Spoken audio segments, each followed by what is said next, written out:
Assalamualaikum warahmatullahi wabarakatuh.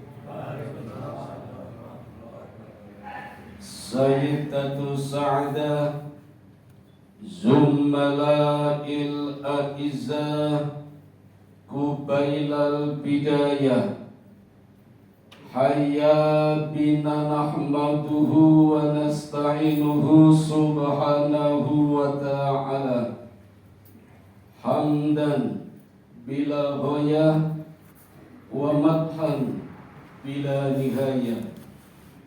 Ashhadu an la ilaha illallah wahdahu la syarika lah wa ashhadu anna Muhammadan abduhu wa rasuluhu la nabiyya ba'dah.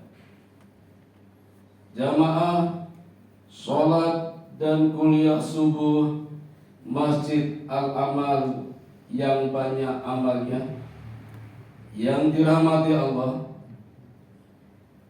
Di suatu malam, ketika di hadapan para sahabat, Rasulullah sallallahu alaihi wasallam tanpa terlihat senyum sendiri, hingga sebagian sahabat bertanya, "Ya Rasulullah, gerangan apa yang membuat baginda senyum sendiri? Kalian tidak tahu?" "Tidak ya Rasul, aku baru saja diperlihatkan oleh Allah di padang mahsyar ada satu nabi yang masuk surga tanpa membawa umat satu pun. Nabi Adam umatnya 40, Nabi Nuh 80, Nabi Musa 120.000, dan konon Nabi Muhammad umatnya spektakuler 120 miliar, termasuk umat-umat yang sedang berada di dalam Masjid Al-Amal. Amin ya rabbal alamin. Nah, ini ada satu nabi yang masuk surga tidak membawa umat. Di satu sisi aku senang semua nabi masuk surga, tapi lucunya nabi ini selain tidak membawa umat, masuk surganya dengan membawa pedang seperti pimpinan kelitih. Itulah yang membuat aku senyum sendiri. Wahai sahabatku, ingin tahu kisahnya? Iya ya Rasul, inilah nabi yang bernama Sam'un al-Ghazi, nabi dari kalangan Bani Israel yang Allah utus berdakwah di negeri Romawi, negeri yang dipimpin oleh seorang kaisar yang zalim, yang menjadikan harta dan kekayaannya termasuk uang menjadi orang yang berkuasa. Apa saja dapat dibeli dengan uang. Sama enggak dengan negeri kita? Yang enggak bisa dengar bukan saya. Tetapi Bapak Ibu, Nabi Sam'un ini berjuang sendirian, berdakwah sendirian, bahkan berperang sendirian melawan orang-orang Romawi. Untuk itu Allah berikan dua mukjizat kepadanya. Mukjizat yang pertama adalah pedang yang terbuat dari rahang onta, namanya pedang liha jamal. Pedang ini mempunyai 3 kekuatan. Yang pertama, bisa untuk mengiris apa saja. Besi seperti Nabi Daud, mengiris tulang-tulang, jangankan gulai, tengkleng pun bisa. Dan layaknya sebuah sendok, pedang ini bisa dipakai buat makan. Yang kedua, Sam'un tidak pernah kehausan, karena dari pedang ini dapat mengeluarkan air. Jadi kalau haus bisa langsung untuk minum seperti cangkir atau botol. Jadi nggak usah mampir warmido apalagi angkringan. Dan yang ketiga, pedang ini Bapak Ibu ketika dipakai perang melawan tentara-tentara Romawi mampu membunuh langsung 1.000 orang. Kalau pedang-pedang lain sekali tebas satu, tebas lagi, mati satu, tusuk lagi, binasa satu, pedangnya Sam'un sekali tebas 1.000 tentara orang Romawi tewas. Inilah mukjizat pedang Liha Jamal. Sandiki tes boten. Ya boten tak tumbas dulu. Online apa cek odin. Kekuatan yang kedua pada rambutnya. Nabi Muhammad menggambarkan kalau Sam'un berdiri, rambutnya sampai lengser ke tanah dan memiliki kekuatan yang sangat luar biasa. Maka raja dan bala tentaranya selalu kewalahan. Hanya lawan satu orang saja selalu kalah. Bagaimana caranya ini? Lalu bikin sayembara. Barang siapa yang bisa menangkap Sam'un, hidup atau mati, hadiahnya rumah, kendaraan, gaji pokok di atas PMR, tambah lagi TPG, kalau perlu TPP, atau tambahan 2 juta setiap bulannya. Kalau tidak kita. Tapi nggak ada yang berani Bapak Ibu, kalah semua. Akhirnya raja cari jalan ketemu. Bagaimana caranya? Memanfaatkan istrinya yang beda agama dan masih keturunan orang Romawi, namanya Delilah. Kisah ini Bapak Ibu dulu pernah difilmkan oleh orang-orang barat. Judulnya Samson Delilah. Pernah nonton? Tapi beda deh. Delilah artinya demi berhala. Karena orang-orang Romawi ketika itu menyembah berhala. Menjadi istrinya Sam'un dimanfaatkan, ditawari oleh raja dengan berbagai macam perhiasan, emas, intan, permata, perak, tergiur Bapak Ibu, dan siap bekerja sama dengan raja untuk menyerahkan suaminya yang bernama Sam'un al-Husi. Maka hari itu direncanakan sebuah makar. Malam pertama Sam'un terjaga dari tidurnya, karena memang orangnya rajin ibadah, rajin sholat malam, rajin tahajud, rajin tarawih, rajin witir. Mungkin seperti kita Bapak Ibu, hingga istrinya tertidur sendiri. Jadi malam pertama gagal. Malam kedua, ketika Sam'un tidur, diikat kedua tangannya dengan tali dan tambang yang sangat kuat. Sam'un terbangun, tanya, "Hei istriku, ngapain?" "Malu, jamur. Hanya ingin tahu saja kekuatan suamiku seperti apa." Maka dengan satu teriakan saja, berubah, talinya putus, seperti satria baja hitam. Malam kedua gagal. Malam ketiga tidak putus asa istrinya. Diikat kakinya kali ini dengan menggunakan rantai besi yang besar dan kuat.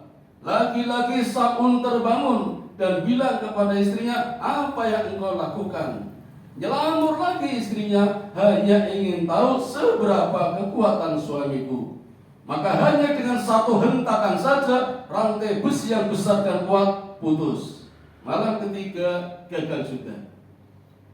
Datanglah malam yang keempat.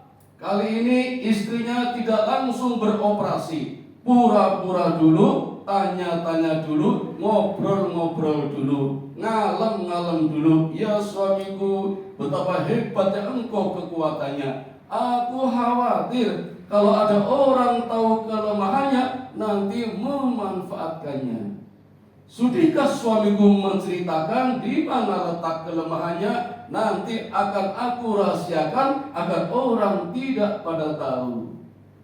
Tidak sadar Bapak Ibu cerita kalau kelemahannya letaknya pada kekuatannya, pada rambutnya Bapak Ibu.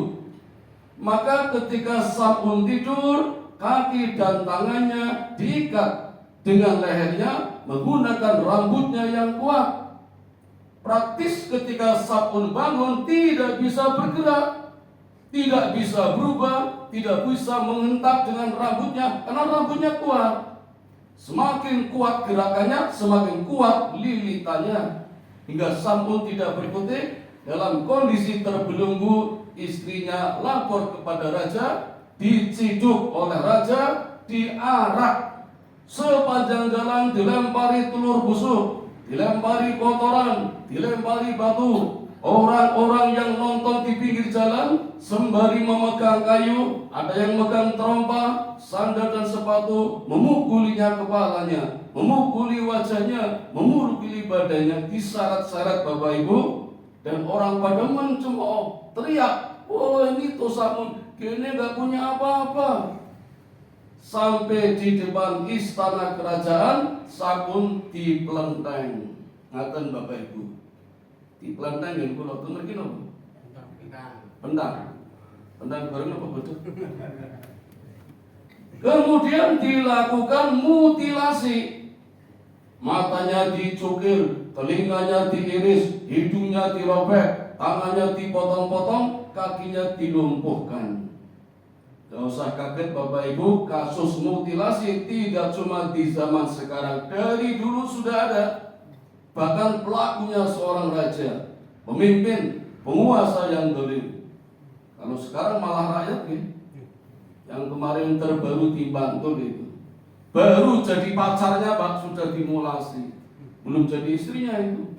Motornya diambil, pacarnya dibunuh, disimpan 3 bulan. Setelah jadi tengkorak baru dibawa ke kamarnya. Malah konangan tuh. Stres kata ini.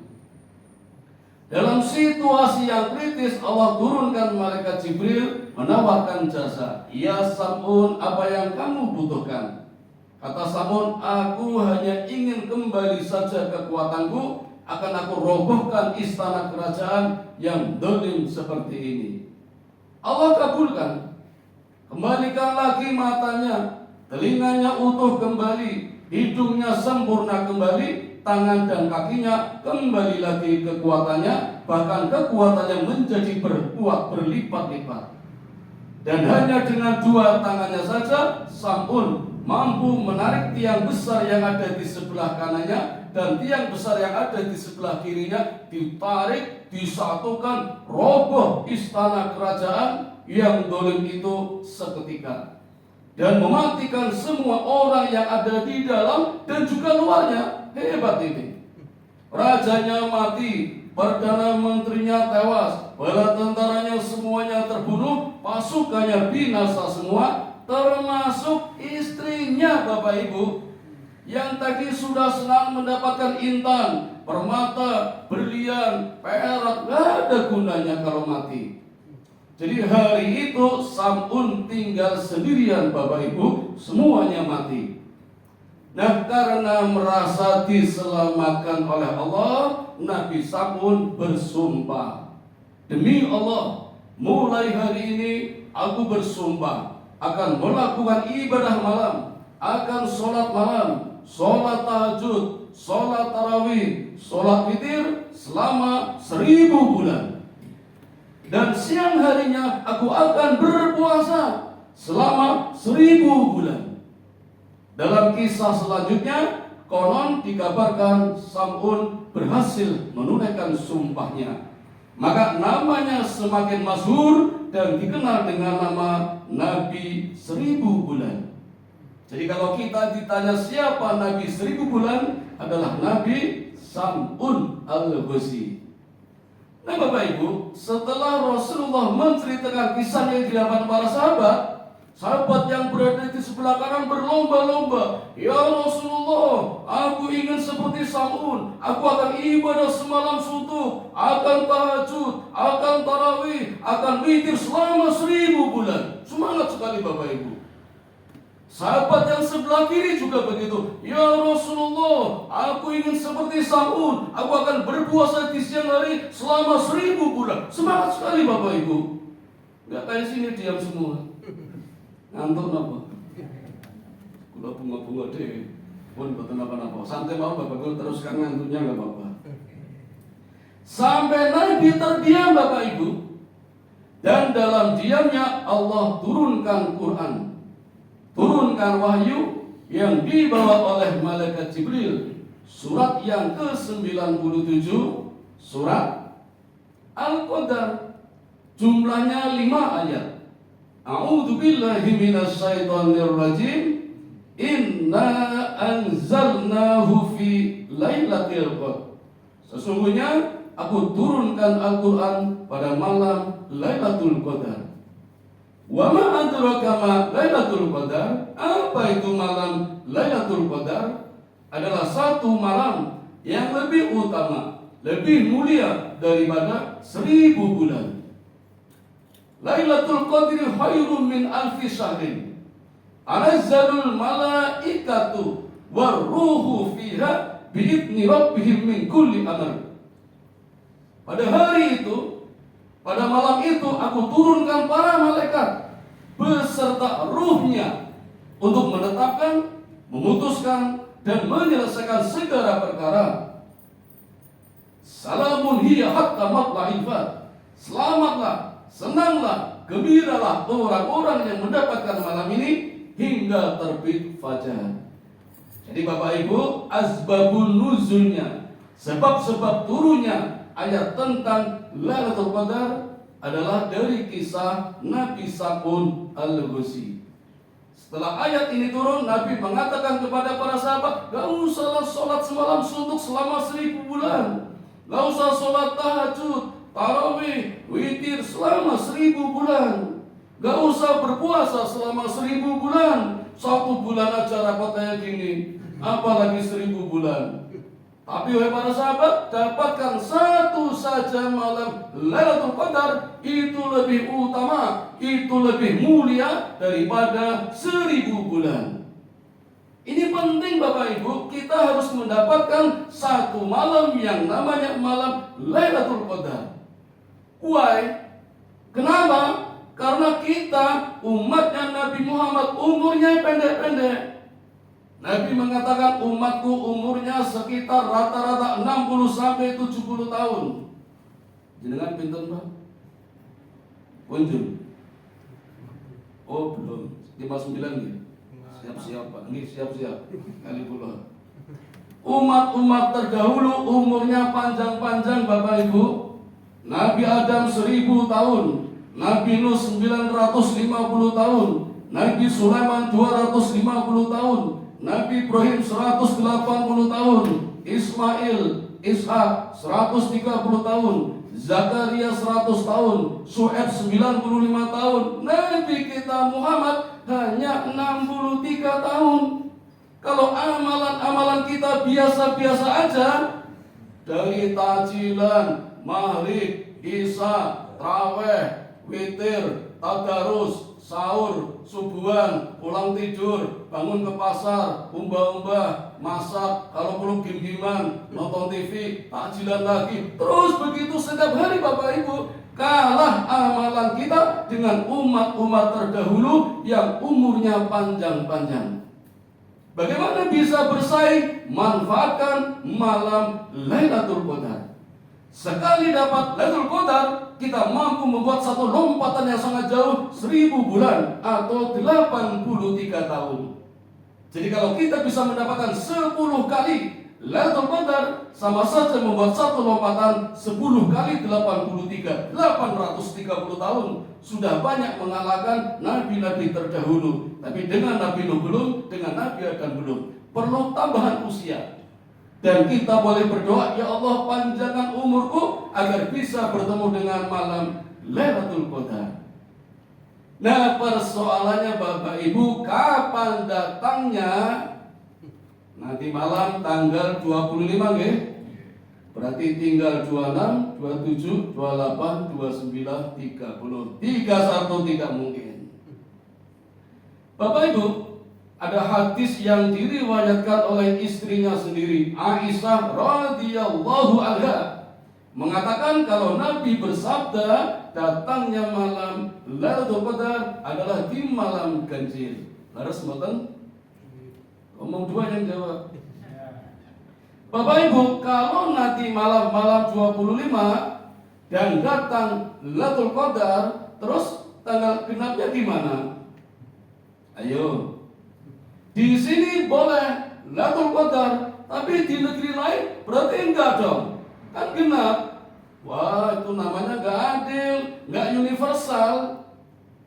Di sini malam, di sana siang, atau di sana malam, di sini siang. Nah, ini Bapak Ibu, hati-hati jangan bersikap inkonsistensi dengan hadis ini.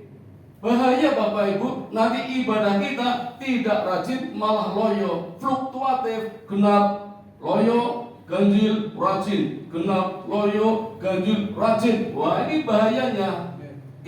Inkonsistensi, tidak istiqomah. Padahal istiqomah itu khairum min alfi karomah. Istiqomah lebih utama daripada 1000 karomah. Kita nggak punya karomah Bapak Ibu, yang punya para wali. Kalau kita wali bisa, wali murid Pak, oh nggak bisa. Wali kelas nggak bisa, itu cuma walinya murid-murid. Wali mahal apa lagi nggak bisa. Wali itu hanya 1 karomah. Kita bisa mendapatkan 1000 karomah kalau istiqomah. Istiqomah khairum min alfi karomah. Ibadahnya harus progres. Stagnan tidak boleh. Ajek itu nggak boleh Bu.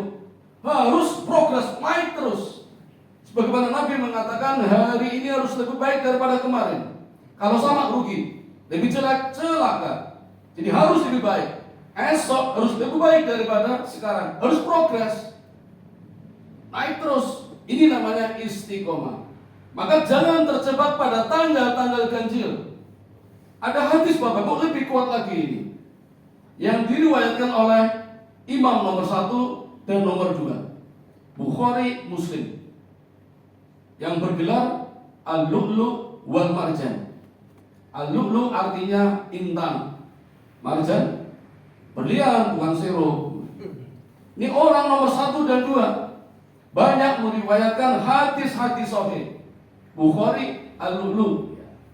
Bapak Ibu yang belum punya putra, pengen punya putra, sudah hamil belum lahir, pengen putri, nanti kalau lahir boleh diberi nama Al-Lu'lu', artinya intan. Al-Lu'lu'. Saya punya murid namanya Al-Lu'lu', tapi panggilannya sama orang tua Lulu. Waduh, beda Bapak Ibu. Lulu itu lumpur. Kasihan. Al-Lu'lu' bukan Lulu. Wal Marjan. Orang nomor 1, nomor 2 banyak meriwayatkan hadis-hadis sahih. Aisyah nomor 4 Bu. Nomor 3 Anas bin Malik. Ini hadisnya sama-sama sahih tapi lebih kuat.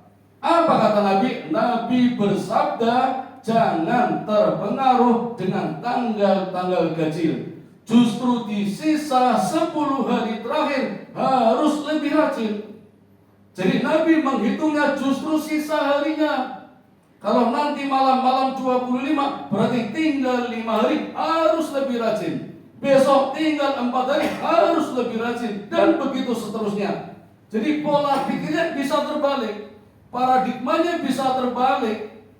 Ketika orang beramal ganjil justru genap, orang genap justru ganjil. Maka jangan terpengaruh dengan itu. Ganjil genap, tetap rajin beribadah. Progres kata Nabi. Ini hadisnya. Dan hadis ini juga didukung oleh imam yang nomor 2, namanya Muslim.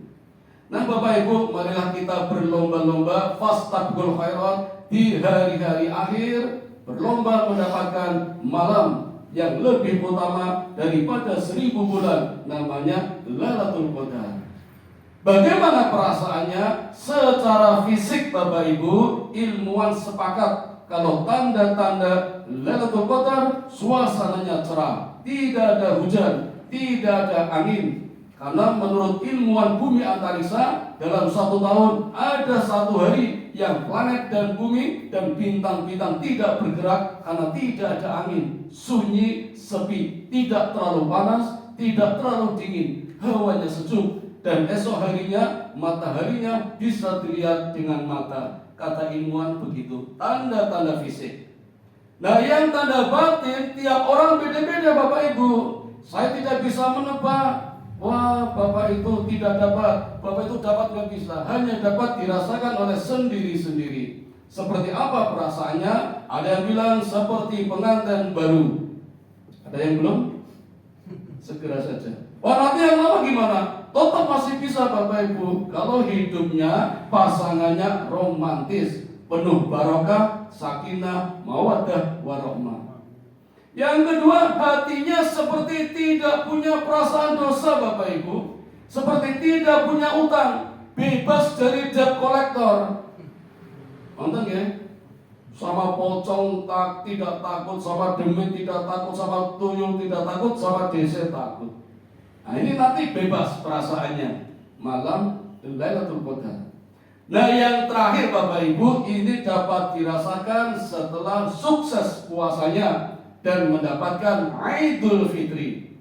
Id artinya kembali, Fitri suci, kembali kepada kesucian. Akan kita peroleh seperti mendapatkan Lailatul Qadar dengan catatan sukses puasanya. Tapi kalau tidak akan mendapatkannya. Walaupun ikut lebaran, walaupun ikut halal bihalal, tapi tidak mendapatkan Idul Fitri. Apa bedanya Idul Fitri, lebaran dan halal bihalal? Insya Allah akan saya jelaskan kalau saya diundang pas acara sawalan. Ini buatan janji. Makatan Bapak Ibu yang dapat kami sampaikan, mohon maaf kalau ada kesalahannya. Terima kasih atas perhatiannya. Mudah-mudahan ada manfaatnya. Mari kita tutup dengan doa kifaratul majlis. Subhanakallahumma wa bihamdika asyhadu an la ilaha illa anta astaghfiruka wa atubu ilaik. Assalamualaikum warahmatullahi wabarakatuh. Waalaikumsalam.